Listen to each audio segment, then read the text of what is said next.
এই দুটি ভুলের জন্য ফেসবুকের সিইও মার্ক জুকারবার্গকে ক্ষমা চাইতে হলো সরকারের কাছে। তো কোন সেই দুটি ভুল যার জন্য ক্ষমা চাইতে হলো, সমস্ত কিছু জানাবো এই ভিডিওতে।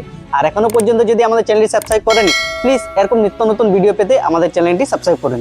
তো চলুন বেশি কথা না বলে আজকের ভিডিওটি শুরু করি। স্বাগত টেকলিটিক বাংলায়। এখানে পাবেন প্রযুক্তির সহজ বিশ্লেষণ, লেটেস্ট গ্যাজেট রিভিউ এবং ফিউচার টেক। তাই এখনই সাবস্ক্রাইব করুন।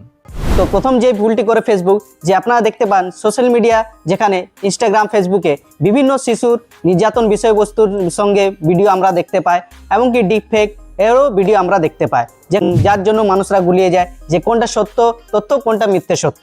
আর এই সমস্তকে কন্ট্রোল করতে পারছিল না এই সোশ্যাল মিডিয়ার কর্তারা। তার জন্য সরকার জানিয়ে দিয়েছে যে এই সমস্ত সমস্যার সমাধান না করলে, তাই এই বিষয়বস্তু যদি ফেসবুক কন্ট্রোল না করে আর এই সমস্ত যদি ভুল তথ্য যদি ছড়াতে থাকে, তাই সরকারের চাপে সমস্যায় পড়তে পারে এই ফেসবুক। তাই সরকার কড়াভাবে জানিয়ে দিয়েছে যদি এই সমস্ত বিষয়বস্তু যদি কন্ট্রোল না করা হয় এবং সুব্যবস্থা না করা হয়, তাহলে ভবিষ্যতে কি সমস্যায় পড়তে পারে ফেসবুক।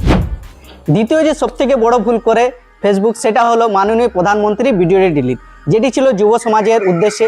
আর সেই ভিডিওটি কি ডিলিট হয়ে যায় ফেসবুক আর ইনস্টাগ্রাম থেকে। আর সেই জন্য সরকারকে জানিয়েছে ফেসবুক যে টেকনিক্যাল প্রবলেমের জন্য কি ভিডিওটি ডিলিট হয়ে গেছে এবং সেটি আবার রিস্টোর করা হবে। তার জন্য ফেসবুকের সিইও মার্ক জুকারবার্গকে এবং তাদের অন্যান্য যে সমস্ত কর্মচারী আছে তাদেরকে কি এইবার সরকারের সঙ্গে মিটিংয়ে বসতে হবে। আর এই মিটিংয়ের ফলে সিদ্ধান্ত হবে পরবর্তী স্টেপ কি হতে পারে।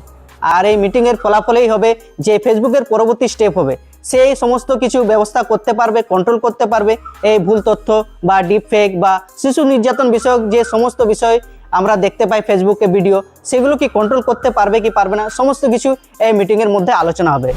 আর এই মিটিংয়ের ফলাফল কি হতে পারে আমরা অবশ্যই কি অপেক্ষায় থাকবো। তো বন্ধুরা, এই মিটিংয়ের ফলাফল কি হতে পারে আপনাদের কি মনে হয়, অবশ্যই আমাদেরকে কমেন্ট করে জানাতে পারেন। আর আজকের ভিডিওটি যদি আপনাদের ভালো লাগে থাকে লাইক করুন, শেয়ার করুন। আর আপনি যদি আমাদের চ্যানেলে নতুন হয়ে থাকেন তাহলে প্লিজ চ্যানেলটি সাবস্ক্রাইব করতে বলবেন না এরকম নিত্য নতুন ভিডিও পাওয়ার জন্য। তো বন্ধুরা, আজকের ভিডিও এখানে শেষ করছি। আপনারা সবাই সুস্থ থাকুন, ভালো থাকুন। জয় ভারত।